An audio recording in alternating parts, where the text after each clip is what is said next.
Hello, and welcome back to the Talkin Bits podcast. We're back in the studio this week with no Michael Rose. He's still in Gamblers Anonymous, so we wish him well. You got to clap him up. Like, yeah.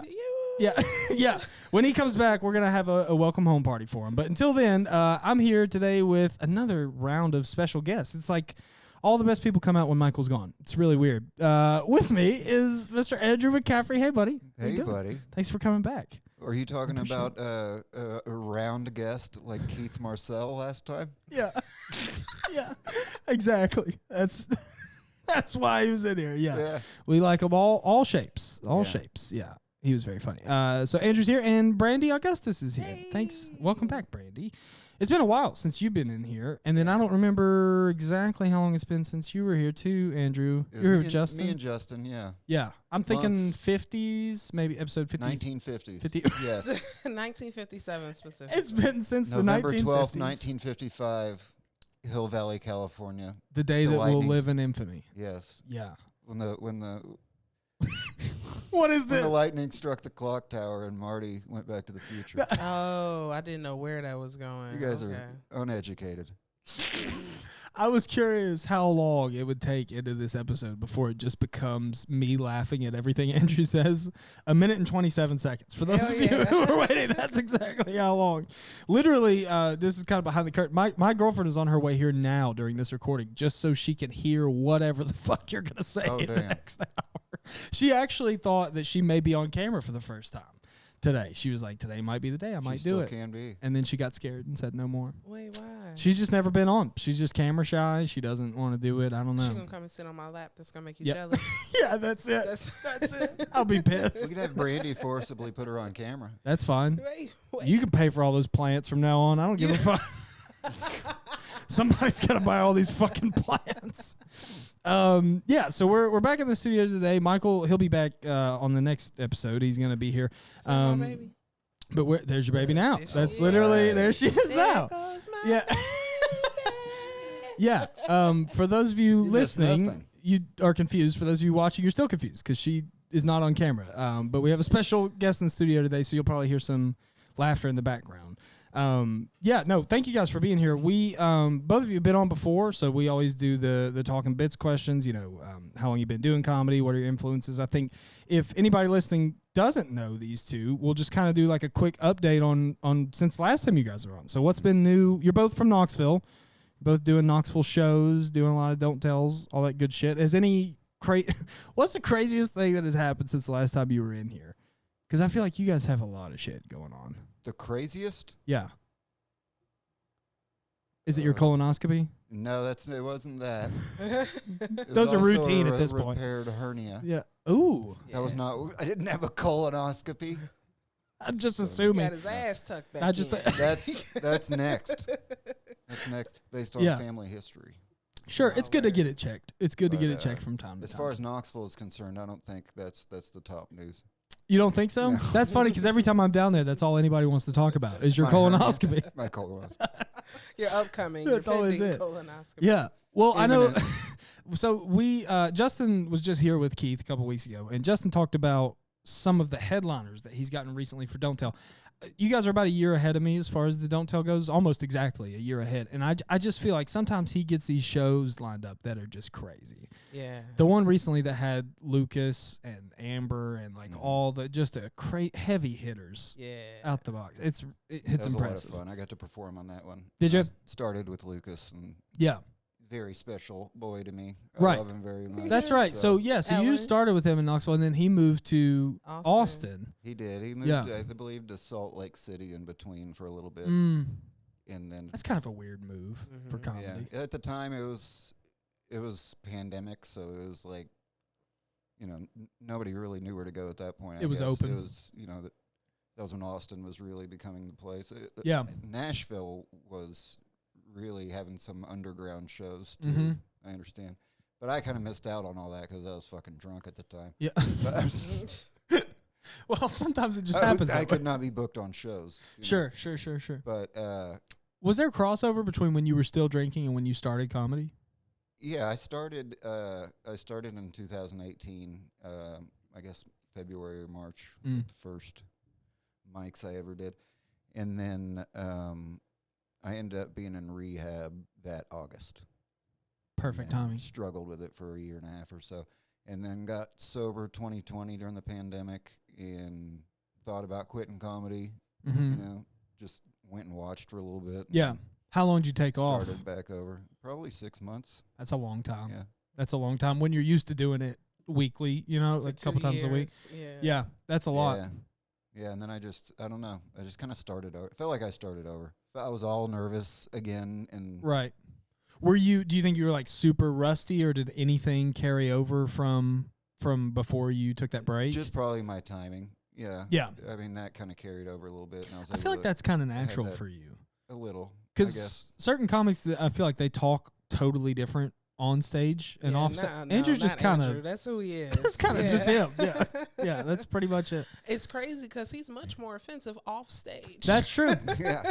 That's very true. Yeah, I've noticed that. Yeah. Mm-hmm. I talk about it. Other people talk about it often. Like the best compliment that I ever got was from Andrew one day when he called me Hilarious Tubman. Pretty good one. It is pretty good. I think I've said this before on the show, but if I could pay Andrew to just be right behind my right shoulder at all times, just whispering nonsense in my ear, I swear to God, I would pay whatever dollar amount it took. His highway observations are key. Oh, I bet. Yeah. I bet that drive up was something else. I'm like on my phone and he'll just like say something. What the fuck?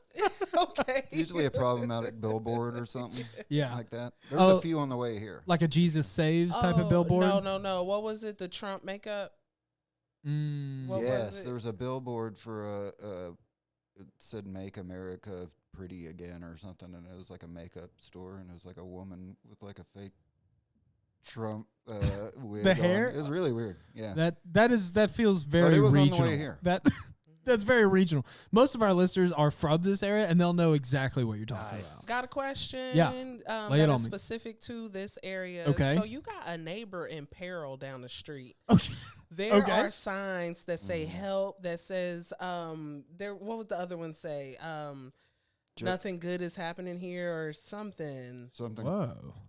Yeah. Just kill me. Something like that. Maybe 5 minutes down the road. That's actually my house. That's actually my house that you're talking about. How much stress can you be in if you have the time to spray paint that on the giant and then hang it? Do you know That's how true. much it takes to hang something It was not an emergency. Like a frat making fun of the fucking other college football teams. Yeah, exactly. Not my dumb ass just realizing that Halloween just passed. Oh, damn. I bet that's it. I know. So this is their shit up. Yeah, this is Michael's house that we're using. By the way, thanks, Michael, for letting us use this. I'm sorry I called you. He's not here. This country. The elf is on the shelf, everybody. He's not here. He is on the shelf. That's true. He moves around every December. Yeah. He'll be back. No, so this is his house, and it's a pretty nice neighborhood that he lives in, and it's a big neighborhood especially. So he told me all about like just the herds of kids that were moving around for Halloween and stuff. So that could be it. I'm pretty sure he had OJ, shout out baby OJ, his little 2-year-old with him, and he was telling me this story of like there was a guy in the neighborhood who was walking around dressed super scary with a chainsaw and like scaring all the neighborhood kids, and that this guy was coming up behind him with OJ, and that somebody from one of the houses yelled and warned the guy and was like, they have a baby, like don't do it. And he was like, I turned around and that guy was just walking off with a chainsaw, and he was like, I was this close to probably going off on him if he would have scared OJ with a chainsaw. That's pretty bad. That is pretty bad. Why do that? Fuck off. Like, don't. Yeah, it is. Yeah. It's Halloween, though. Yeah. And, like, it's the closest thing to the purge that white men gonna get. So, it's not wrong. That's true. That's true. Yeah, there's probably no chain on it, but it's still scary. Yeah, there's a lot. I don't know. There's a lot going on in this neighborhood. They come to my door. I'm like, ooh, leave me alone. Do you? you don't stock candy for the kids? No, I do. Oh, you do. You got that dad energy behind you sometimes. Yeah. Usually I miss it and I do comedy or whatever. Yeah. But did you guys do any Halloween theme shows at all? Yeah. Anything Halloween? The Catacombs and Comedians show that I did, and was our it was our Nashville show.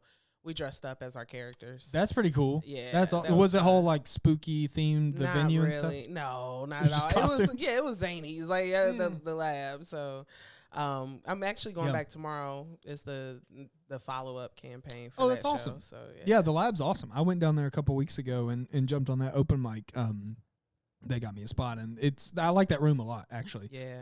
It's really good. So, well, you asked about things that I've done since I've been Yeah, here. When was the last time I was here? Let me look at what the last episode was. It's been a while. Okay. I'd say at least 20 episodes, I'd say. Okay, I did the Black Power Rangers comedy tour. Yes, I think that's That definitely popped been off. since you were here. Okay. Yeah. And then I did the Big Diamond Comedy Festival and Yeah. got to swim with Sam Talent. Okay. And That was definitely that before. was the coolest thing. Because that's what I want. I've got that on my list. That's what I want to ask you about. Because since I saw Sam in Knoxville, I mean, this show is just basically a fanboy service to me, talking about how great that dude is. That dude totally changed my idea of what could be done on stage. And so for you, like, you were on the show with him. You saw it. You saw the same thing. Being on, so you applied to his festival, or did someone reach out to you? I applied. No, I applied. It came across my feed, my Instagram feed, and it was like Big Diamond Comedy Festival, Bentonville, Arkansas. And I was like, and then it said Sam Talent, Raj Shrez. So I was like, okay. Why was it Arkansas? Because I that's heard where that Raj too. lives. Okay. Yeah. Okay. Gotcha. So is he a producer, for the producer. festival? He's the main producer. Is Gotcha. Raj, Sam, and then this dope ass chick from New York named Kaz. Awesome. So they are the ones that produce it. So Kaz does, it seems like, all of the logistical work. Raj does like everything else. Like, he's the one that's like reaching out to the comedians. He's like helping like with the day of stuff or whatever, and like doing all of the leg work, the like muscle work or whatever. And Sam is the face. Sure. There's not much to say. He's the name. Like, he's the name. He shows up and like all of he introduced every single show like as it started or whatever. So like him and Raj would what do you call it? Exchange, like if they couldn't be there at the same one or whatever. Right. So it was just a good vibe how they set up the shows. But in general, like that, I've done some wonderful festivals. Lookout Comedy Festival was amazing, but Big Diamond, the amount of honestly money that went into it, it was like it you could tell it was profound. So when I saw it was in Arkansas, it intrigued me because obviously Arkansas is not where you think of when you think of stand-up. But I feel like, kind of to your point, I feel like money goes a little further there than in LA. It's kind of like, when we do the Blue Ridge Festival around here or whatever. In like Arkansas? Yeah. Yeah, I would argue that the economy's not quite as booming. So to put something like that on, you could invest, if you're from somewhere else and take money there, obviously you can do more with it. And then I saw, was that when there was like a full-on fucking wrestling ring? Yes, there was. Was that the same festival? It was the same festival. I saw that clip and I was like, where is she right now? We were at the main venue, the Guitar Gallery, like Music Something Guitar Gallery. And the day of, like the last day of all the events and all the shows and stuff, we started the day, like there was a panel, then after the panel, there was wrestling. Yeah. And in between the wrestling, so they would have like a comedian come out. I think there was a host, and then there was an opener, and then there was a bout. Just wrestlers coming out. And then the person who opened or whatever, they got to sit at the table and like call about or whatever after the show. It was fun. It was a cool, wonderfully produced show, and I like the fact that they didn't keep it in the ring. It was like they were all on the sides. They came up the stairs. Yeah. Like I had to move out the way. I'm like, throw them over the balcony. Like, did you ever think you would find yourself at a wrestling event in Arkansas? No. That feels like somewhere you would not want to be normally. That whole weekend, it was just like, I shouldn't be here. I'm not going to say what I did, but I hung out with Cam Patterson a lot. I was going to ask you about him because I know several comics now that have interacted with him. And I mean, I just hear nothing but praise for that dude. He is dope. His dad with the shit. I've heard that too. Yeah, I've heard that too. I think so. Jared and JoJo at some point went to Nashville for one of Cam's shows and wound up hanging out with him afterwards. And Jelly Roll was there. Yeah, they were just like hanging out with Cam and Jelly Roll, which is fucking weird. But they were sending me pictures and stuff. And I mean, obviously, if you don't know Cam, go find him. I mean, anybody who listens to the show probably does because Kill Tony and his stand-up. But I just think he is a master of using that hype train that he's on in the right way. Like Tony says it all the time. Cam has learned how to use that show better than maybe any other of the regulars, you know, because he tours all weekend, and then his new hour almost every Monday is, I was in some place this weekend. That place sucks. Here's a minute on that. Yep.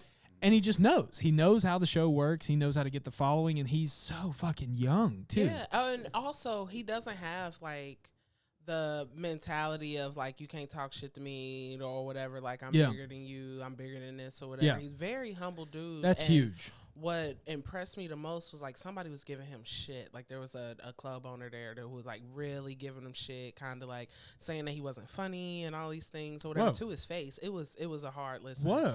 And Cam was just like, like if that's how you feel. That's a crazy move. So this person owned a comedy club? Whoa. So I don't even understand how that starts. Does Cam ask to work there and the guy says no?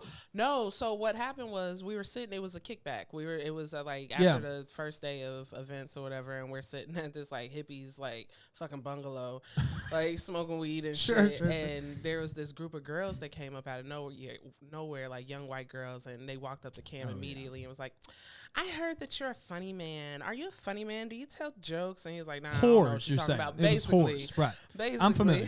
Yeah. Not from experience, but I've heard they exist. Yeah. Right. Okay. I was going to say, we just will jump you in here. Just double check. But like they were like trying to act like they ain't know who he was, but still wanted his attention or whatever. Yeah. So like me and him just started running this bit. And I was like, actually, this is my nephew. He just got released from jail. This is his coming home party. Like, you know, we out here kicking it. Like, show some respect. Sure. You know. Sure. So we running this bit back and forth or whatever. And then that guy, he gets upset and he just goes, yeah, he's a comedian. He's not even that funny or whatever. He doesn't really write jokes or whatever. And just kind of starts like laying in. And I'm like, I didn't understand where the animosity was coming from. You know, it never, and I'm like, I don't know if it's just because he was drunk or whatever was happening, but that guy, he did end up being a problem all weekend. Sure. It's probably increasingly bad because of being drunk. You know, like I'm sure that enhanced it a little bit, but those feelings were there for sure. Which it's kind of like just, is it not just almost always just envy or jealousy? Yeah, no, for sure. Almost always. That's it, right? Well, and it's also because like Cam is a new school comic, and this guy, you can tell he was definitely from the old school, like, you know, era of comedy where like you got put in the legwork. Just because you blow up on social media don't mean you're a good comedian. You had to, you know. So I think that was a thing too. But Cam wasn't meeting him on a clash. You know, it was just like Yeah, that's such a weird thing for me. Well, especially to his face. It's because obviously, I mean, for anybody who listens to this show, you know that even on here, sometimes we'll go into some of the backroom conversations of comedy. And there, unfortunately, shit talking is a huge part of it. It happens. It's just like any other art form. There's ego involved. So-and-so hates somebody. You had to cut out how many minutes? A lot. We cut out a lot from Keith Marcel's episode, just for the record. And it's in the Lost Files. It's on the Patreon. You can pay us to hear it. Is it really? No, but we should. We should. I would have paid for that. We should, because then even if somebody hears it and it's about them, I don't care. We got your money. I don't give a fuck. Yeah. No, we cut some, but the shit talking thing is. Adam Aaron. I think there's.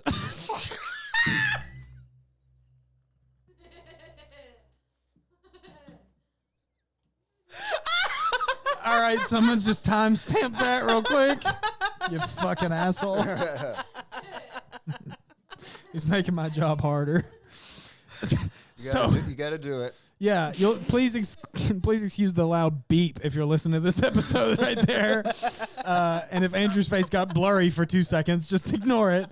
He's being a fucking saboteur. Speaking other languages. Yeah, he's speaking other languages. No, we cut the shit talking. Here's the thing. I mean, I think there's different types of shit talk in this, though. Because I know some guys who, like, you know, after a show, you're standing around, and you're like, hey, do you know this guy? And they'll just be like, oh, yeah, that guy's a fucking jerk off or whatever. A lot of times that's based on one interaction. And honestly, it's kind of harmless because I'm the type of person where I form my opinion about you based on how you and I interact. I don't really factor in everybody else. But then there's some stuff that goes pretty hard. And especially comics are such interesting human beings anyways that sometimes they're interesting. We're very complex creatures. Sometimes there are real legitimate concerns about people that I don't think that's shit talk. Like if you're like, hey, this guy does this, a very sketchy thing, I prefer you tell me that. Yeah, I don't think it's talking shit. Yeah. Yeah. No, and that goes back to the conversation that we were having before the podcast actually started when we were talking about holding people accountable for stealing jokes. Yeah. You know, like there's something about us having these backroom conversations with each other after a show or whatever, but then there's also something about like when people are being detrimental to the scene and us holding them accountable for that. Yeah. I think that with our scene and your scene, like talking about Knoxville and Tri-Cities or whatever, they're still so new that we're still trying to navigate how to like address conflict, harm, shit like that or whatever. But we gotta do it, and it has to go past the shit talking. Agreed. And I think the hurdle there is like, how do you do it in a productive way that doesn't harm and that's generous, doesn't divide the scene also? Because unfortunately, even if you know for a fact that this dude's a piece of shit or that he steals jokes or whatever it is, there are going to be people who side with him. That's my friend. That's been my friend. Right. Yeah. And here's the problem. Sometimes that's my friend. Yeah. Like we've had people on this show that I go on to find out later that have either stolen jokes, repurposed things, or not. And there is that urge to go back and wipe the episode or never work with that person again. And I don't think it has to be that way, but there is definitely something preventing me from working with them or having them on the show again in the future. Like that is a part of it. But as far as to their face, it's hard. It's hard. It's really hard. It's not even hard. It's uncomfortable. 100%. Yeah, and honestly, I think the biggest hurdle for us that's maybe a little different than Knoxville is we've got no fucking comics left. Oh. I mean, our scene is so small right now. We're going through this weird period where it's almost like a rebuilding. Like since Blue Ridge has moved, they're working back up to be what they want it to be and kind of redefining what they are and getting that opportunity. And I think you're seeing some comics quit. We've had a lot of comics that do it once a month now all of a sudden, which is, I would argue, is not even really fucking doing it, And then as far as like comics that are going to other cities and doing it, under 5, I'd say. For the whole scene, I'd say right 5 to 10, maybe, and that's being generous. Because I'm like 10 is realistically maybe 2, but we'll say 10 minutes. Yeah, right. With legitimate, that's right. Yeah. Well, I mean, the other thing is there's not a lack of ambition here. That's what's so frustrating about this place is like I'm obviously trying to keep Don't Tell alive, trying to get it growing. Sean's trying to keep Blue Ridge alive. Jared Hazen, Robbie Taylor are trying stuff out in Kingsport. For a while, Grampy was booking clean shows all around the Tri-City. It's like people try, but we're in an area that just doesn't give a fuck at the end of the day, and they don't know why they should yet. We haven't hit that threshold. And so obviously, I think it's sort of a personal challenge for me, but I do get it when I see local comics go, oh, I just can't live here and do it. I get it. I do kind of get it. And it's a shame. We even, I probably won't say his name. I think Travis has said his name on here before. I'm not going to say it, but there's a comic, friend of Travis's, who was so fucking funny. Like, when I started, the first time I ever went up was his last time ever going up, I think. So funny. He would crush. In the early days of Blue Ridge, he was probably our funniest Tri-Cities comedian. And then he just quit. Like, the pressure just got to him. He had one story that did amazing, and he thought, the pressure of writing, can I ever top that? That happens a lot, though. And people got to get through that. Y'all got another comedian that went through that and, like, had a breakdown. But then, like, now is, like, out here popping, doing 100%. Shit, traveling or whatever. And I think that people got to get past that moment. You got to get past your lows. You got to understand, like, that's not where you live. That's just a space that you occupy. I also think it's just part of this game. And some people just can't play. Some people just can't fucking play. You can sit the bench. You can be at every practice. Come on. You tell them. It ain't a game to me. No, but Andrew you said that's some so cool. Shit last night. I got my hat on backwards. It Yeah. ain't a game to me. You do. You're going rally today. You're fucking ready for it. Andrew said some dope shit yesterday. Like, we were talking about goals, comedy goals or whatever. And I think that a lot of the times people are like, I want to tour. I want to do like arenas and all this shit or whatever. And like, what is your comedy goal for the scene in Knoxville? I want us to build like a good stable of $10 shows, like sure, right. Like, you don't necessarily need national attention for your scene. You just want it to be steady enough to. Now, is that because you want it to encourage comics? Yeah, to get better and move here to get better and to get. I don't know. I think that's a great goal. Really, It's feasible. It's super feasible. It's super feasible. And I mean, you guys do such a great job of working in that direction already. But I mean, is there anything in particular, Andrew, that you think is the next step towards that for you all? Because I mean, I would say that you're pretty close to that goal now. You know, like between Don't Tell and producing, like, well, outside of Don't Tell, like just the smaller shows, like that are not like have this like monster machine behind them, like the Dirty Word show, like I don't know the name of all your shows, like the Roast Champs, the shit at the Pirate Bar, anything that happens at the Pirate Bar, but the intentionality that y'all have been putting into producing those shows, like it shows, it really does for the scene. It enhances the scene. Like we ain't have a lot of shit like that. Yeah, I like it. I like independent stuff. I do too. I do too. Well, let me ask you this, Andrew. While on the topic of producing, you recently started an open mic, and that's been since you were on here last. Yeah. So that producer role, is that something that you enjoy? Because most comics fucking hate it, and I'll say I have learned to love it. That's what I've pushed through to where I get some fulfillment out of it when it goes right, and when it goes wrong, I learn. That's what I'll say.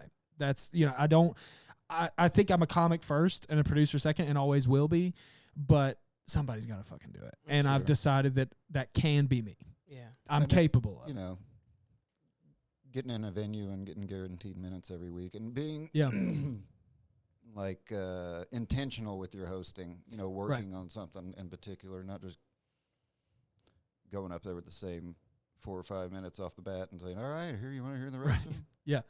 Yeah, well, I mean, the only perspective I have is Don't Tell, and it's a similar thing where it's like I'm actually the only comic that's ever been on every Don't Tell Tri-City show, so they're fucking sick of me. You know, like anybody that's a returning person doesn't want to hear the same 5, so I have to at the least reinvent that 5 and shuffle and find new ways.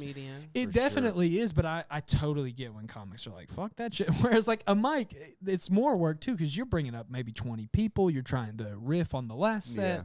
I mean, that is how I got better at, I guess, being quick, was hosting a mic. And I watched a good comic I always loved is John Hickok, big tall guy. He used to live in Nashville. He lives in Chicago now, but I went to one of his mics years ago, and he would just do a slight little roast of every person after they went up, and then you know, introduce the person properly, let them do their set. It was otherwise it would have been an absolutely boring mic. Right, and there's nothing worse than when a host tries to do time in between. Does build energy for the next person, even if it's you know, it's not necessarily at the person's expense, but you know. Yeah, and just piggybacking off what they said a little bit. I try to do it too when available. But so for the open mic process, I mean, is this your 3rd week running it now? 4th week, something like that? Yeah, we've had 3. Yeah. Is there anything you've ran into with that you maybe don't remember from the last time hosting a mic, or like any challenges you've hit on the production side of it? Just we capped the list because it's gotten to 20 so quickly each week. Right, and that's a long ass show. We want to be in and out of there an hour and a half, give people time to hang out and still drink at the establishment. Shout out to Knox Brew Hub. Knox Brew Hub. Yeah. So I mean I drove down when it was the previous place. It was called something different. Zach didn't own it then, thank God. But I would go to do comedy there. We had open mic in the same space. Yeah, it was dumpy. And were you running that mic also? No. Somebody else was in town, and I used to steal beer every single time from that place. That's cool because it was like a beer drinking bar store. Yeah, you know? A beer drinking bar store. Yeah, right. I've been to those. I'm just trying to not say the name of the establishment. Yeah. I'll name out producers all day, but sure. You try to get me to say TGI Fridays on here. No, I wasn't. Just for the record, I used to steal beer from the previous establishment. Yeah, so that was the very first joke I made when I opened the new mic. Is that you used to steal beer? Yeah. Yeah. Well, that one, I came down for the first one because I wanted to surprise you and support the mic on the first one. Yeah, absolutely. I was very excited. I played it all week. It was absolutely not worth 4 minutes of stage time. No, it was. It was fun. And then to see you, going after everybody. Like you said that Gibson looks like if Big Bird fucked Portland, Oregon. Yeah. Which You didn't know it was possible, did you? Basically put me on the ground from laughing. And then I think you brought Keith up to, this next guy is the funniest black guy in the country or something like that. I said world. World. Damn. Which is a lot of pressure to put on him. Yeah. Kevin Hart's pissed. He called in. But I think... He called in from Maryville? Yeah. Yeah, he's presenting that show in Maryville. He see you I in like that. to make my performers feel good, Nathaniel. You do. You made me feel very good. I'm pretty sure you brought me up to your pie-faced son or something like that. I don't remember, something like that. Something rude but hilarious. I like seeing comics diversified. Like, the one thing with you since I've known you is that you do a lot of shows, but you didn't have your own. And now that you do, it's just a mic. It's a little bit different, obviously, but honestly, I think it's harder. I would much rather produce shows, like a bi-weekly show like I do, than a weekly mic. I think a mic is so many factors, like you never know. Somebody's going to bring a fucking hammer? Yeah. You never know if somebody's going to Shout out to Peyton. Hammer. Shout out to Peyton the Hammer Williams. We love Peyton the Hammer Williams on this show. Is that his new name? That's what we That's Peyton the Hammer Williams. We fucking love him. Cave boy. We love him. He's coming back on it this couple of weeks to tell us all about the hammer. Don't let him lie to you. Nobody like that shit. I I've heard. been hearing that he's been saying that people was nobody like that. I heard Justin called me immediately and goes, "Hey, let me tell you about your boy." And I said, "He's not my fucking boy." And he said, "You sent him here." And I said, "No, I didn't." Justin sent them there. I still got the message when Justin was like, "You should book Peyton and trust in Justin." Poor I said, kid. "Okay." Poor kid. I love Peyton to death. I don't understand the hammer shit, but we actually talked about it on the show. If anybody's curious, I think it was on the Justin wild boy episode. He is, and he's figuring it out. He's fucking young and he's new, and he's figuring it out. But he did great on the Dirty Show. Did he really? Yeah. Oh, good. Yeah, that show is a later showtime, right? Is it like 9 p.m.? Yeah. And it's on? Is that a Wednesday or something? Wednesday, yeah. Wednesday at 9. That stresses me out because I have a hard enough time with Saturday at 8 as far as moving tickets. I mean, that's a hurdle in itself to promote. Right now, it's comedy super fans in town. There's, right. A handful. 12 dozen. That's a lot. There's 144 super fans. Probably 10 to 12 of those, and then mixed in with good. I mean, realistically, there was not a quote unquote crowd, but it was it's getting to where it needs to be as far as what a $5 show is. Sure. Well, I mean, it's just it's got to grow. It's new too, but I mean that to market that, to promote that, to sell tickets it's a level of stress that I totally understand when comics go. Not for me. But again, back to us, like I think in a small scene as ours and even Knoxville, somebody's got to fucking do it. Yeah. If you want that scene to live, there's got to be a new show every now and then so that when one of them dies, there's another one around. Like it's a lot of pressure to do, but you got to have that guy in the scene or girl who is capable of doing it. Bastard. I can't help it. It's just natural for me. I'm just sexist out the box. But, James Osborne and Ethan Wheeler helped me produce that. Mm-hmm. And they do so much too. Those Justin two has helped with flyers and stuff. And those two are great examples of like those hungry up and coming comics that you guys have that want to, if it's fucking move chairs for Don't Tell, they'll do it just to be a part of something. Whereas around here, I don't really have that. I mean, God bless my amazing fucking girlfriend who's in the room, so I'm legally obligated to say it. But she is 80% of the reason that I can pull off these Don't Tell shows because I don't have another comic. It's me and her busting our ass. And she's not even a comedian. She gets nothing out of it. She doesn't even get paid. She dedicates 2 weekends a month to making it happen. You could pay her if you wanted to. Well, I'll pay her about 70% of what I would pay a man. That's what I'll do. Listen, not even 75. Damn. Yeah, we take it real serious around here. The wage gap with an extra 5%. You hold her to it. Yeah. Don't worry, she gets very incentivized. She 89 plants. Yeah, she's got enough plants. But seriously though, she makes it work. Whereas in a bigger scene, we have a very special guest on the episode. Plant. It's an allocation. How do you? It's an alopecia. She bought an alopecia. Oh my God, it's you, Nathaniel. If you're watching this episode, we have a special guest on the show. We have this plant. This $36 plant that my fucking girlfriend bought on a whim today. Yep. It is $36 plant. My God. It's beautiful. It is beautiful. And here's the thing about the plants with us is she loves them. It's her comedy. It's what makes her happy. So like I can't. Plants are funny. Plants are hilarious, dude. She does say they're funnier than me. I think talks to plants. Having something though that you care about is so important, and obviously this show is a comedy show, so I'm surrounded all the time by people whose thing in life is that. And do you guys ever find it difficult to have a conversation with somebody who's not a comic? Not a conversation, but now that I'm like dating in a relationship or whatever, I find it hard to. Like, even though he's a creative, it's not comedy. He's not a comic. He doesn't understand like it actually is a good thing that I was able to get on this extra mic in Atlanta. You know, like, Yeah, it's a tough sell for me sometimes too. I totally get it. Like for the last couple months, I've kind of been looking to the new, we're wrapping up this year. So my PTO resets in January. And the whole thing has been, as soon as that resets, I'm basing next year's time off around festivals or don't tells in other cities and all these things, and that's a lot to ask of a partner who, like you said, they don't fucking get it, they don't understand at all.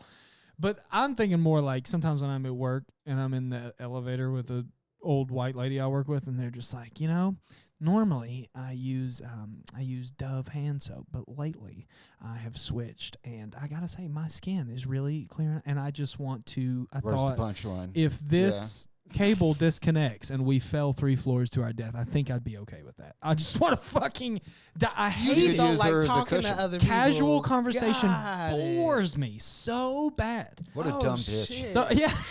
Why aren't your people more entertaining? Get her on the podcast. They're just not boring ass. They're just old ladies who will just work at a bank. Like, they just like. My job for this bank chain is I do the marketing and the social media. And the other day I made a flyer that was happy 48 years. She's been employed by us for 48 years to this lady. And I literally wanted to crawl out of my skin just thinking about it. That just, it stresses me out so much. Like I don't even know how you do that. Like I know this person also is very sweet, but there is a part of me that just goes, how? Because you don't have anything else. You don't know anything else. Right. She been working at that job 48 years. That heifer got a routine. Yeah. Okay. 100%. Since her 20s. It's a boomer way. And she's like retirement age. Yeah. It is a boomer thing for sure. Yeah. Well, they also. plug away. Yeah. She also probably doesn't. Does she look like a bird? Old people be looking like birds. They do be looking like birds sometimes. Your mom's growing a beak, isn't she? She is. Susan. Yeah. Yes. Susan's got a bit of a beak on her. Susan Audrey McAffrey, yes. Oh, wow. Shit. Am I going to need to bleep that as well, or are we leaving that in? What's her social? Yeah, just bleep it like I called her something. Yeah, the fucking bitch. What up? Bleep. Right, Yeah. She's going to listen. Is she supportive of your comedy endeavors, your mother? She's tolerant. Yeah, she is. That's the difference. There is a difference. He very clearly added a different word. She thinks I'm funny. That's good. So that is good. Yeah. And she understands what I'm doing, and she's supportive. Right. Is she funny? Mom? Yeah. Is that where you get it from? Not always intentionally, but usually Yeah. She's kind of, I don't know, she can be animated and funny. Do you, what percentage of you is your mom versus your dad, do you think? In terms of funny? Or just you as a person? That's probably half and half. Is it? I guess. Is the funny half her? Mostly her. Yeah. Yeah. Probably, I don't know.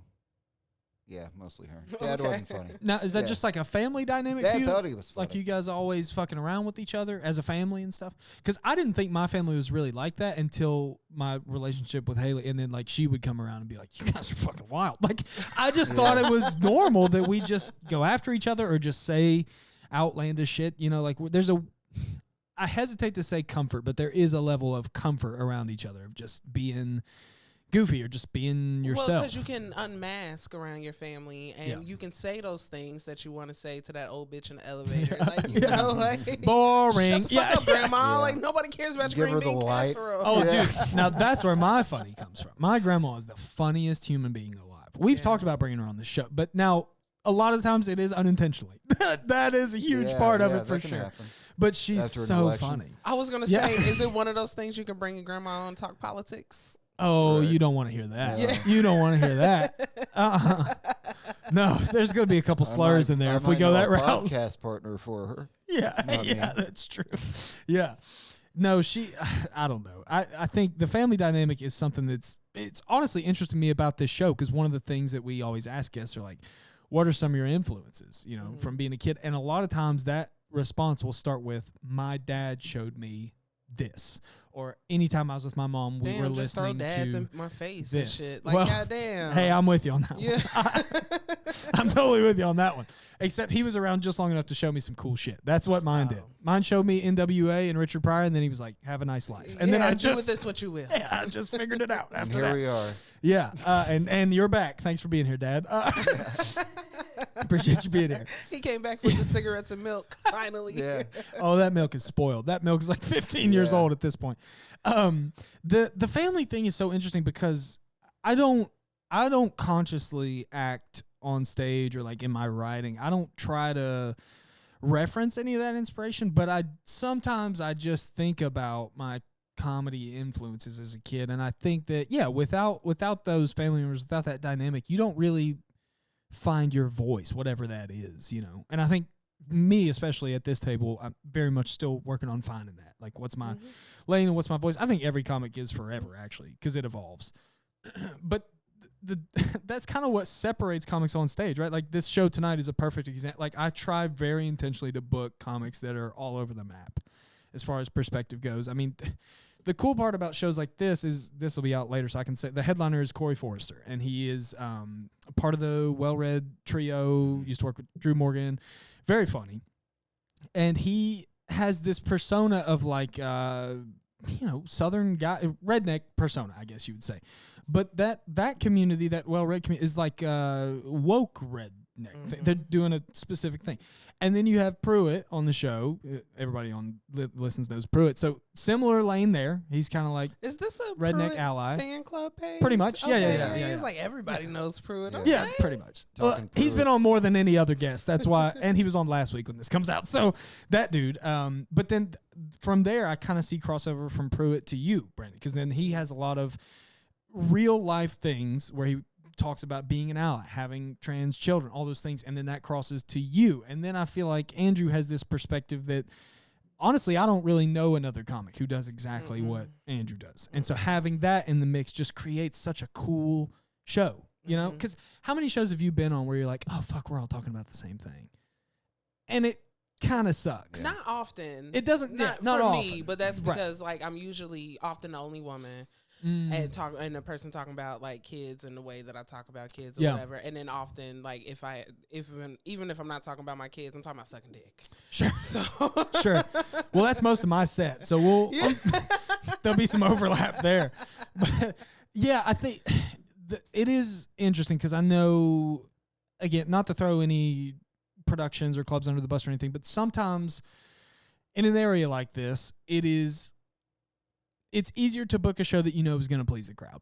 You're going to book comics that you think people who live in Northeast Tennessee are going to enjoy, and I get that. Yep. And I do that too.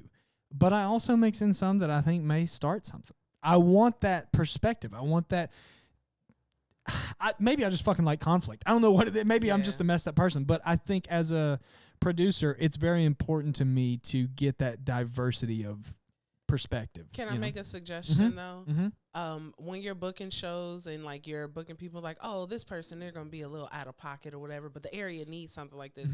Also think about that person and who that person like is or whatever. I got booked on a show up here. And shout out to my homie. They listen to this. They know I'm talking about them. Okay. All right. And they'll probably listen. Sure. From the area. Sure. But they booked me on the show, and then right before they called me up to the stage, they did this whole preamble. It was like, so tonight, one of our feature comics, they have a very different perspective than what you're used to.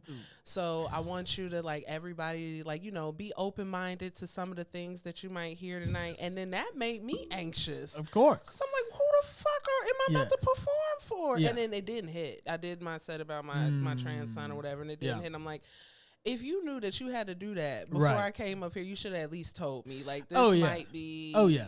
Yeah. Well, I don't ever want to force comics into an uncomfortable situation. And I think a lot of times making that diverse lineup helps with that. Because if nothing else, my goal is that there will be one comic on this show tonight, example, that somebody in that room is going to say you were their favorite comic. And somebody's going to say Andrew was their favorite comic. Somebody's going to say Corey. Because that's what comedy is. Subjective. The two people next to each other should not necessarily have the same favorite, you know? So, but I'm not, that preamble thing that's interesting. Yeah. I might do that tonight. When I bring Brandi up, I'm going to be like, now don't be racist. Because I know our She's crowds. one of the good ones. Yeah. Okay? Yeah. We were just at dinner. She tipped, I swear to God. So everybody be nice to Brandi. 20%. Never more. 20%. Fuck Keith. He's doing too much. Yeah, shout out to 20%.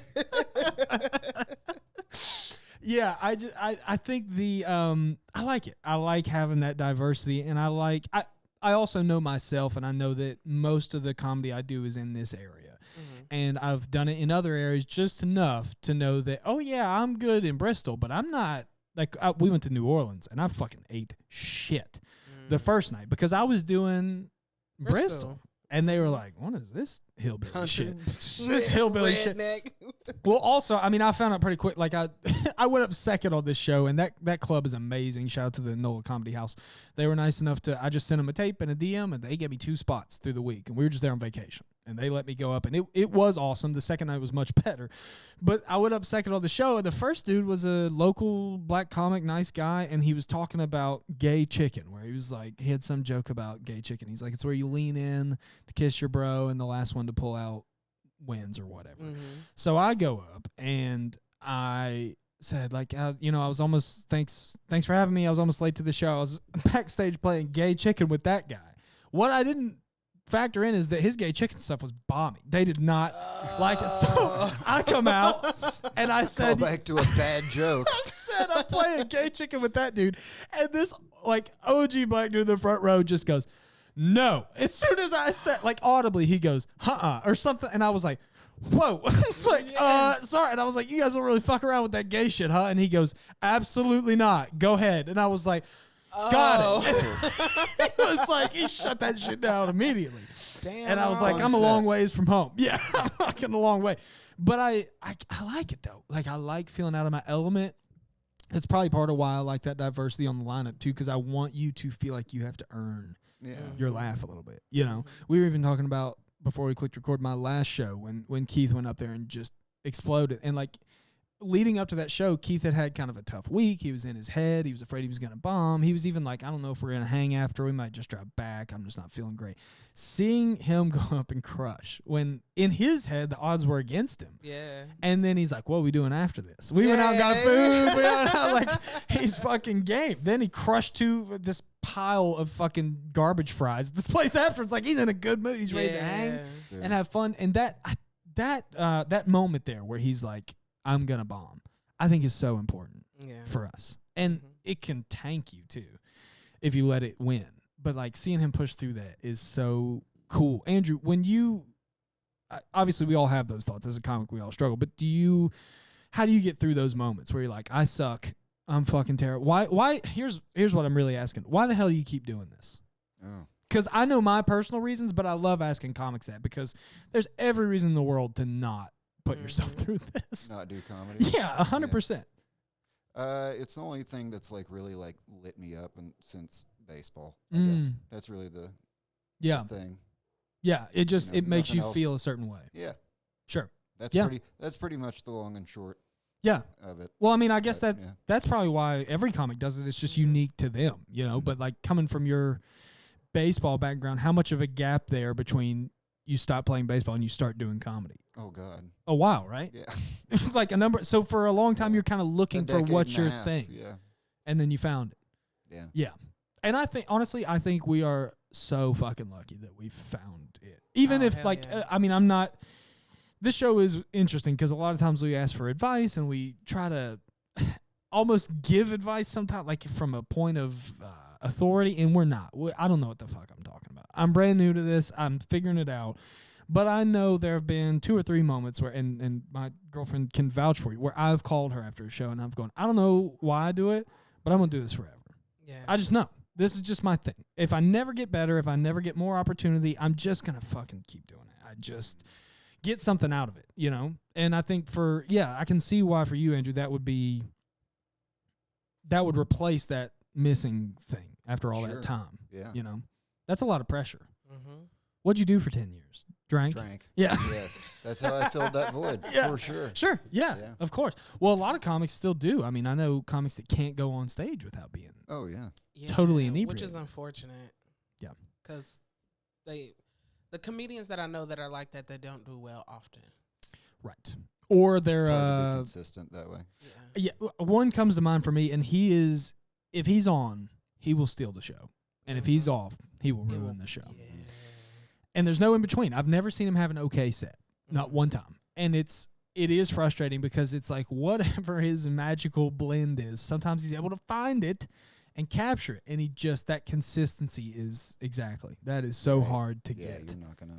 It's such a shame too. Because he's one of the funniest dudes I know and I love him to death. But how do you, this is maybe a good question to start asking on this show as far as comics, because you were talking about how do you confront joke thieves and settle in the scene, but when your friend is a fellow comic, how do you encourage them? How do you support them? Or even at times just go, hey, you're fucking slacking right now. You know, like Justin is kind of that guy for me that he will just call me and go, hey, you're kind of being a bitch. I need you to start doing more. But I respond to that. Yeah. Basically, he just calls me gay until I do it. That's basically what our relationship is. And it works. But Brandi, how do you encourage a friend when they're struggling? That shit don't work for me. You can't. You stop talking to me like that. Yeah, it's a different approach. It's a different approach. For me, like I'm in general like a words of affirmation type of bitch in general. Like so, I try and do my best to make sure that I'm speaking life into my friends outside of bad moments, outside of like lows or whatever. So that like you're important, you are phenomenal, like outside of just this good moment that you had, like just in general, just as a person, like, and I think that it's important. Like if you say if we're talking specifically about comedy friends, and how to support them is more than just like being there for them when they're down. It's a friendship. You know, it's something that you have to consistently build, consistently work towards, work on, or whatever. That same consistency pops up again, that word. But I think it is so important that, like, if you bomb or if you crush, I'm still your friend when you come off stage. Yeah. That's huge. And even Michael and I talked a little about this right before he went to Europe, because he is kind of at a point where he's not really doing comedy. Right before he went to rehab. You ain't got to lie. Sorry. It's okay. Right before he went to rehab, right before the blackjack just took a hold of him, he was talking to me on the show about how he loves doing this. He loves doing the podcast, and comedy is just hard for him. He has a young kid. He's trying to hustle. He's trying to support his family as he should.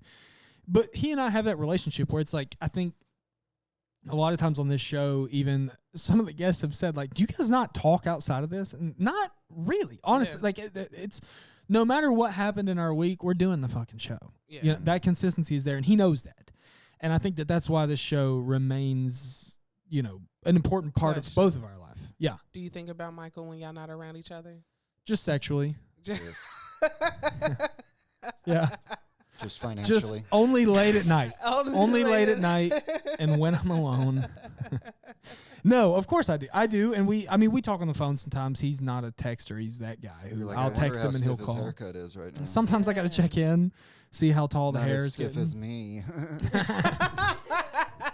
You're a pervert. You're really getting the word out on this episode. You were saying like talking to comedians and confronting and stuff. Yeah. And you're here to confront me that I'm a pervert? Is that what this is? Calling you out. This is actually an intervention. You came on my show for an intervention? No. Yeah. I ultimately only love my 3 children, and the rest of you are expendable. Well, am I not the 4th? Yeah. I was under the impression that I'm your 4th child. Oh, That's the problem. No. Damn, what a shame. Weird way to find out. Then I just found out that I was his wife, but I'm also expendable. Yeah. Wow. God damn. Wow. The Expendables. That is rough. You guys. What a film series. That is a series of films. No, I love my mother too. Oh, that's good. Absolutely. Yeah, Despite the beak, you still love her? Yeah. Yeah. She, yeah. Ugh. Despite the beak. She's going to love this. Does she listen to podcasts? Does she know where to find us? She would have no. Yeah. I could tell her and show her, and it would still not happen. Yeah, my aunt recently called me. She's a little bit older. Aunt? My auntie called me, and she said, next time you're up here, you're going to have to show me how to get to your podcast on my phone. And I said, I think if you said that, then you probably shouldn't be listening to my podcast. I think that's where we're at. Is she on Facebook? She is, and she has a. She's on Facebook. It's not her name, though. It's. She I had. don't want to say it. She had first and middle name because she's cheating on her husband. Not even that. Not even first and middle name. It's two. It's just two words. It's like she doesn't want the government to know her name, and she thinks that. There you go. Okay. Now we're getting somewhere. Right. Let's just put it out just to give the listener an idea. For a while, from about let's say from July of 2015 through maybe August of 2019, there was an inflatable train in her front yard with a Trump flag on it that she referred to as the Trump train. So she's a very interesting human, that gal, and I love her to death. But it's how big was the inflatable? It was a good size, Enough. recognizable. It was recognizable. Yeah. I mean, as far as inflatable trains in your yard go, Yeah, it was pretty sizable. Pretty good. Yeah, not like a Polar Express size, but it was up there, you know. Like a Nuremberg size. It was somewhere between Thomas and Nuremberg. It was right there. Yeah. Thomas the Jew tank engine. Anyway. Tomas the tank engine. Yeah. Anyway, I don't know how the fuck we got onto her, but her son's gonna love that.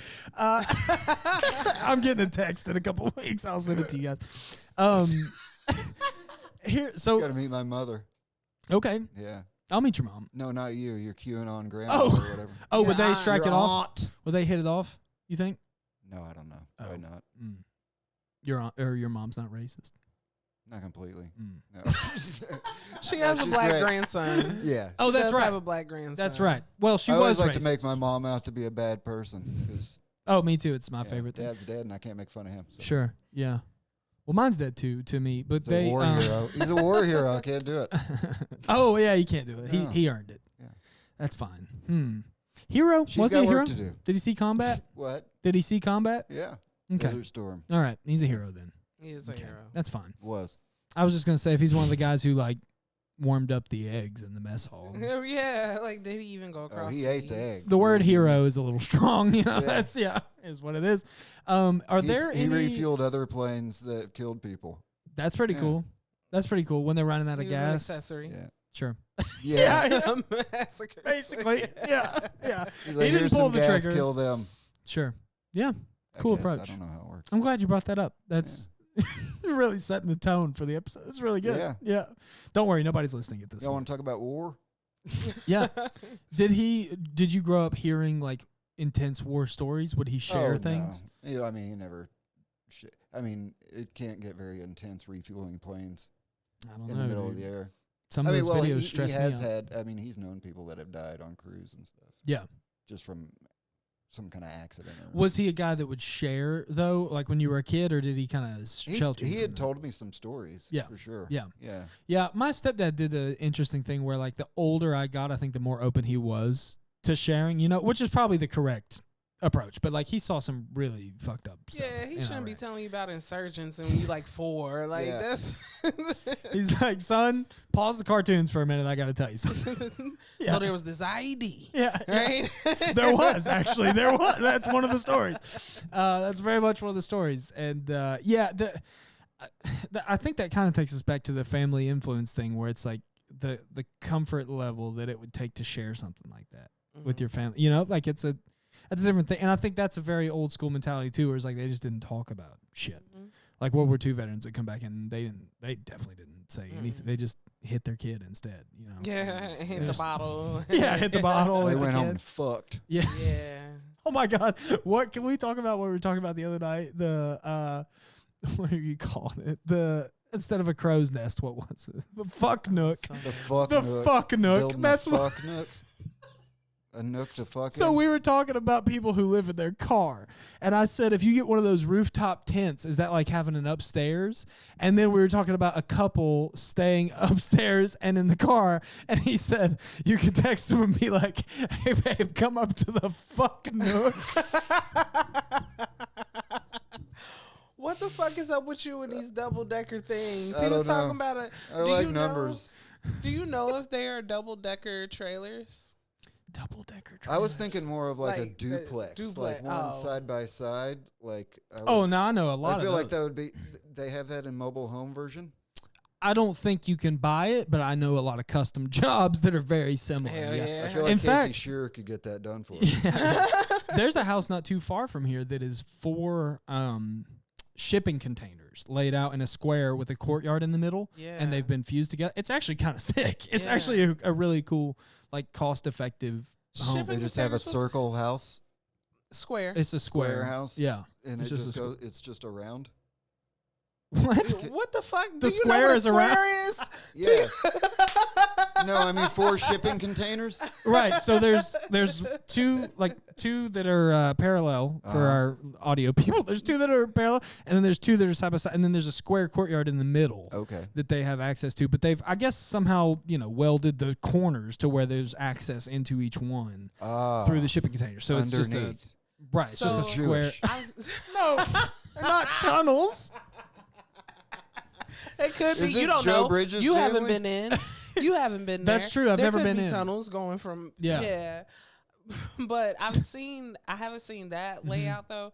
But like a couple of years ago, I want to say like 2019, shipping containers were supposed to be like the wave of new housing Yeah. or whatever. House, yeah. Tiny homes, So yeah. I've seen the ones where they stack them, where they have them stacked up or Yep. whatever, and that just seems unsafe. Yeah. I feel like there's a lot of work that would have to go into like reinforcing that. And metal is making it. hot in the sun. Yeah. Like you That's living in true. an oven. This one that I'm talking about, the local Well, one, is geez. painted all black too, like matte black, and it's. Said something about an oven. I love when you say something and then instantly regret That's it. a And I can see movie it I on your like. There's something about an oven. face. Is that a classic I film? hate you. Oh boy. Produced by Kanye. I think Ben Stiller's Jewish. Is he coming back, Kanye? What do you think? Kanye? Yeah, can he recover from all this? Is he coming back? What is he coming back from? Like the Jewish Just the backlash hate, stuff or just the whatever? cultural hate. Yeah, I don't think that. I think that once he has some new music, like he'll Nobody come back cares. out or whatever. Yeah, but I just don't think that he has anything right now. Yeah, well, he's doing the Vultures project or whatever, and like I've Yeah. listened to some, but it's just, I question: is he not promoting it like he normally did, or is it that he can't He get ain't it got that through? machine. I don't think that he has a machine behind him Yep. anymore. Yep. But I don't think that stops Kanye. If Kanye dropped right now, if he dropped something on SoundCloud, everybody would be on SoundCloud. Everybody. Yeah. So Everybody. I don't even think that it's like not having the Yeah. machine behind him. Kanye is a very special, weird kind of person. Yes, like he is is. the father of Northwest. That little bitch be running around eating onions. Like what the fuck? That's Like the an apple? special- yeah, like an apple. Damn. Like yeah, like she Yeah. just have My grandma used to do that shit. When I was a kid, my grandma ate them just like that. She would take a bite and then she would sprinkle salt and pepper where the bite is, and then bite and then salt and pepper. And this is maybe just my fan. They would also eat raw potatoes. They would like slice heard little about slices that of raw potato. before. I don't like the texture. It's like No. chestnut almost, like that gritty. Oh, yeah. Not a fan. I don't No. like that at all. Your family eat raw ground beef? No, Good. no. Okay, I was trying to see what level of white. Not raw Like, ground yeah. beef. No. I'm trying to think. What did we eat? What did we eat a lot of? My grandparents spent a lot of time in their house growing up, and so we would eat just real country shit. Like fried spam, sauerkraut and weenies, and fucking stuff like that. Macaroni and tomatoes. Shit that's cheap. Yeah. Oh yeah, like a All can stuff of. you look like. Yeah. Do I look like sauerkraut and weenies? Macaroni Look and potatoes. Yeah. What a pleasure having you What a here. pleasure. If I told you that. It is kind of amazing that I keep booking you. I think we should cut it into your face and see if you're cake, actually.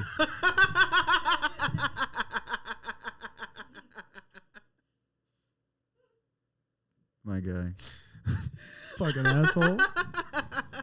He got a point. Can you go get us a knife? Yeah. It's time.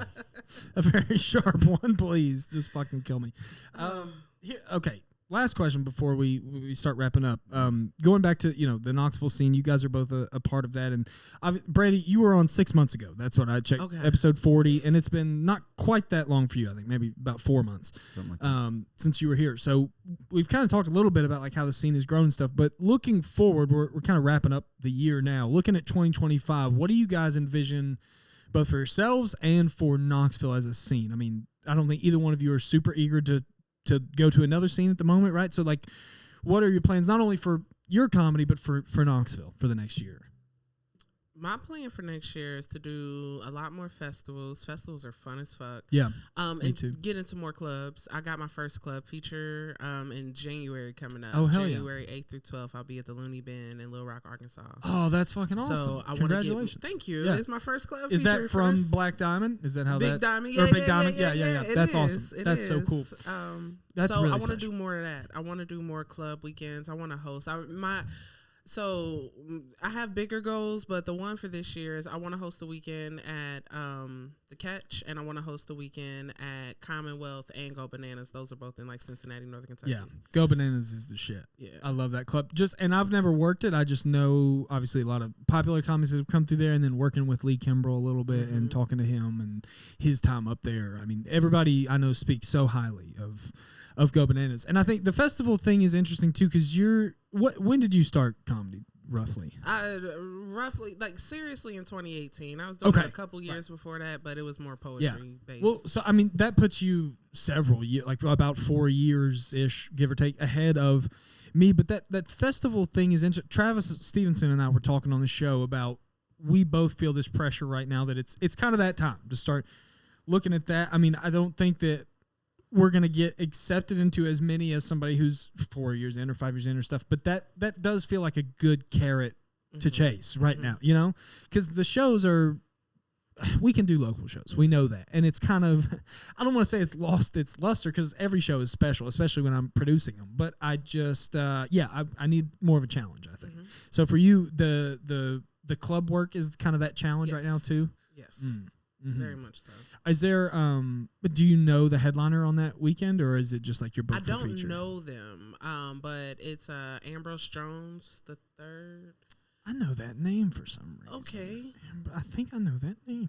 Honestly, being in the Don't Tell Network is interesting, because I am responding, I'm responding to the DMs all the time, and then 4 times a week, Justin throws out a name that I'm supposed to remember that I don't. Yeah. So, like, it could be one of those situations, and Instagram reels and all that stuff. Yeah. But so that's super exciting. What are the dates on that again? January 8th through 12th. January 8th through 12th. Yeah. Okay. Yeah. No, that's a good time of year for comedy too. That's going to be good. Yeah. Did they have a real scene there when you were there, or was it kind of just the festival? So that's in Little Rock. Little Rock is 4 hours away from Bentonville. So okay. Yeah. Right. My goal is to reach out to Raj, and like after I do that weekend in Little Rock, to go to Bentonville and do that next weekend there. Right. Since they're closer. I mean, 4 hours is still a drive, but much closer than Knoxville to Bentonville. Oh, yeah. 10 hours. So. Yeah. And kind of working shows on your way back, maybe even, or hitting. I'm really bad about that though, because oftentimes I want to go home. Yeah. I get you. I want to get in my bed. I get you. Yeah, I've started to develop some of these connections now too. Like I have a guy who's really cool up around Indianapolis in that area, like Bloomington, Indiana, and he's talking about me coming up there. And then of course, Gerard's in Wisconsin now, so it's like theoretically I could go Knoxville, Kentucky, Indiana, Wisconsin, and back down. In Chicago. There's it's connection. You can get booked. Like I know you like said that you probably won't get into festivals or whatever. I don't know what truth is to that, but you're a really funny comedian. And I think that you could get booked if you wanted to do a run, like going up that way or whatever. If you sending out your shit, you'll get booked. You'll be able to do a run easily. I have found, and I go back and forth on whether or not this is good or bad, but I have found that the Don't Tell name opens a lot of doors. It does. Obviously. And that's kind of the whole point of it, And you could just do a Don't Tell run. 100%. 100%. I've got 2 Don't Tell producers from other cities on the show in 2 weeks. And I'm sure that because I have them on the show, they would reciprocate. I mean, it's kind of a scratch your back situation, which is great. But sometimes it does just kind of feed into that imposter syndrome where I'm like, I'm only getting this because. And it don't matter because the other people are only getting shit because. Right. Stop. That's true. Don't do that to you because this is your journey. Your journey ain't gonna look like anybody else's journey. And just because you have the opportunity that somebody else does not have does not make you less of a comedian. Right. Yeah. I mean, that's honestly, I need to hear that stuff more because I think I know all that too, but it's so hard when you get bogged down with stuff and you're like, I just, especially with the Don't Tell machine, I would say, or the network, because it is a network. And I think, in fact, we were even talking about just before this episode, unfortunately, it brings some emotion. It carries some emotion with those around you, especially those in your scene who maybe I personally feel won't be a part of my Don't Tell journey or the shows there. And there's, and again, a lot of these people are friends of mine, and that's a hard line to toe sometimes. So I think that a lot of times that resentment or that conflict kind of waters down the benefit side of things that I just kind of fail to recognize. You get focused on, everybody thinks I'm a monster when I'm just fucking doing this thing. If anything, I'm actually trying to help. Justin and I talked about that a lot right before I got Don't Tell, where he had been through that, obviously, in Knoxville, and was like, just kind of get ready. Just be prepared. Some of your friends will not be that sort, and that's a fucking shame, honestly. But it's just part of it. So, looking, like you kind of mentioned, looking to festivals and looking to do stuff, I know I'm capable. I do know that. And I have a good tape, and I'm more than anything, I'm confident that I can hang out with comics and not fucking ruin shit. And that goes a long way. How many comics crush on stage and then you hang out with them backstage and you're awful. And they're running around trying to chase midgets. Were you there for that? Were you there for that? No. Neither of you were there. Oh God! We had a show at Gypsy Barrel House, and there was a comedian there, and there was a little person in the crowd. Nobody saw this little person except for Justin. But this guy had just got finished telling me this story about how he's enamored with little people. But he kept saying midgets. I love midgets. I love midgets. Whoa. And I don't like in a sexual way or just mystified? Just in general, mystified. Whoa. Then Justin comes in and he goes, "Hey, did y'all see that midget out there?" And this dude loses his shit. He's like, "There's a midget here. I'm not going to be able to do my set if there's a midget in the audience." And he gets up and he does his set. I think I know which comedian you're talking about. Okay. Is he from Atlanta? I think so. Okay, I think I know exactly what you're talking about. So he gets up and he starts to do his set, and then he gets distracted about midway through, and he goes, "Somebody said there's a midget in here." And he starts looking for the midget, doesn't see this little person, whatever, and then goes on to the story about why he loves little people so much. And it was definitely a sexual encounter, but as he's telling the story, the longer the story goes, the more he infantilizes this person. Ooh. So then it just became extremely uncomfortable. Right. And it was just you need to light this motherfucker. That is crazy. For him to stop the set, he's like, I got to address the tiny elephant in the room here. That wasn't there. That's crazy. That is fucking crazy. Oh my God. Andrew, I didn't know you felt that way about midgets. Congratulations on that show, by the way. Big fan. I know you were on that show. Yeah. I just now remembered that person was there. Did you? Yeah. Ooh. You know what I'm talking about then. Was it the clown? Is that the same guy? No. I met him this week. I met him. Two of them. They're breeding. Yeah. Is it a breeding pair? It is. They're brooding. They're like cicadas right now. It's crazy. I think they I stepped on one of their shells on the way here. So stupid. So stupid. Yeah, I met the clown. What's his name? The clown? We'll shout him out. Blotto the clown. I met him this week. Have you had the pleasure? No, I have not had the pleasure. Interesting human. That fella's an interesting guy. It was at the Roast Champs, and things were not going so great. And Justin goes, "I know what this room needs." He goes, "I'm bringing up this little clown guy," and he had the white makeup, the gloves, the full suit, the tie. He freaked me the fuck out. I'm going to be honest with you. He freaked me the fuck out. He's also a very small person. Blotto the clown. Blotto the clown. Shout out to Blotto. And he was very nice. I talked to him after. Nice guy. But I don't know. It's apparently I'm afraid of clowns, and I didn't know that until I saw head. It's something. What? It's something. Yeah. Was he a little person? Not technically. Not technically. He's right on that line. Yeah. He's just a shorter fella. He's with a small big head. Correct. The big head. Butt? What? No. Okay, because I guess that's it's not genetic. Okay. Yeah. That must be it. Just a shorter than average type of guy. Wouldn't you hate to be the one flat-assed midget?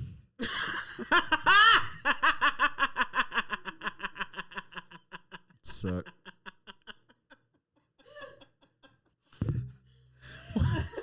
What a tough hand. Everybody else got a dump truck. You got a sedan. You run around here with a flatbed. Yes, I would hate to be the one flat-assed midget. Thank you for asking. Sure. That, yeah. I'm sorry. No, go ahead. Have you ever seen Mexican Twins? No, I've not. Yeah, we were talking about that. Nope. They go one at a time.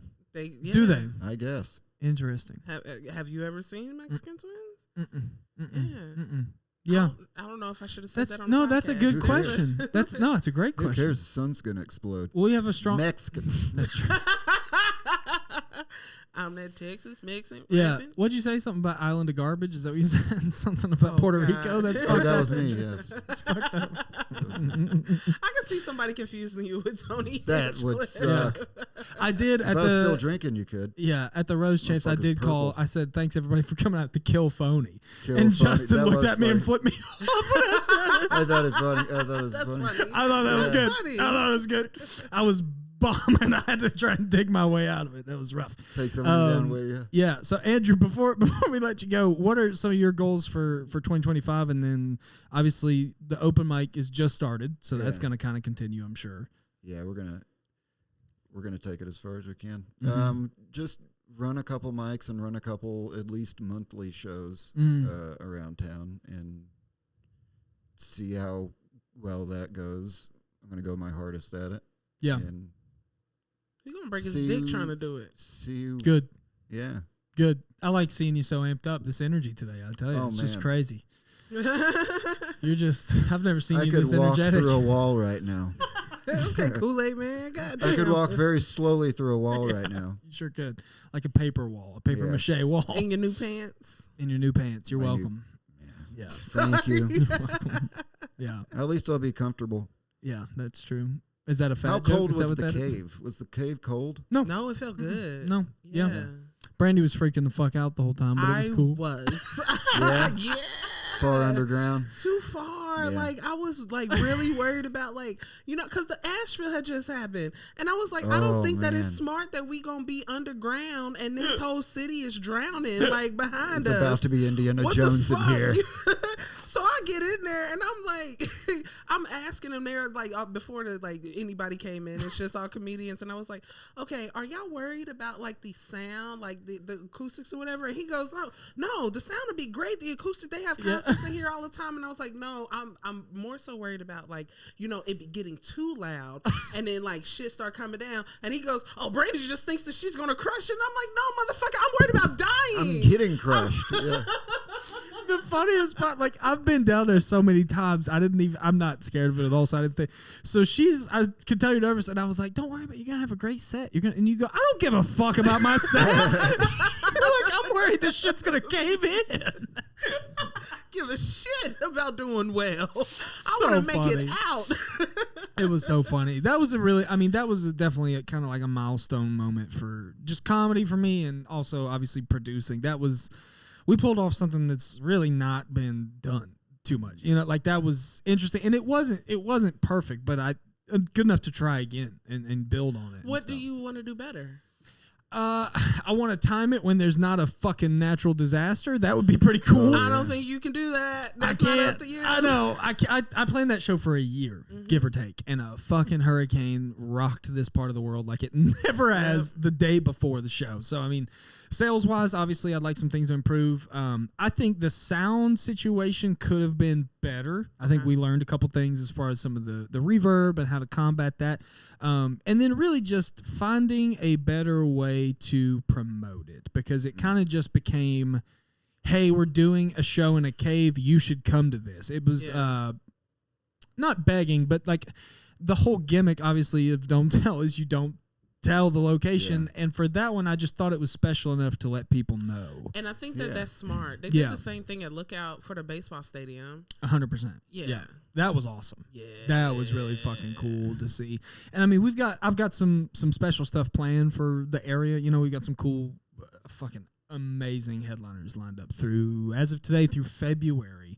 I've got them all lined up in cool venues and, you know, some local institutions that we're trying to get into. It's going to be good. But as far as the cave goes, I mean, just places to grow, things to learn. And I try not to harp on that too much. I'm focused on tonight. I want tonight's show to be the best that it can be. And, you know, you two are going to be a huge part of that. So thanks for being here for that. Anything you want to plug before you get out of here, Andrew? If Knoxville is listening, the Dirty Show is on 12/11. Okay. December 11th. Yeah. That's a Wednesday, 9:00. Gotcha. The Pirate Tavern, Happy Holler. The Dirty Show. The Dirty Show. The Dirty Words. Are you still Big Black Comedian on Instagram? No, Andrew McAffrey.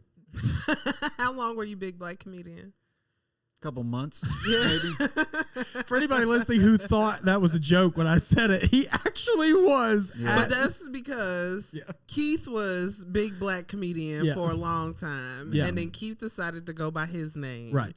Yeah. And then when it became available, Andrew, one to never let an opportunity pass him by. I waited the customary 14 days. That's true.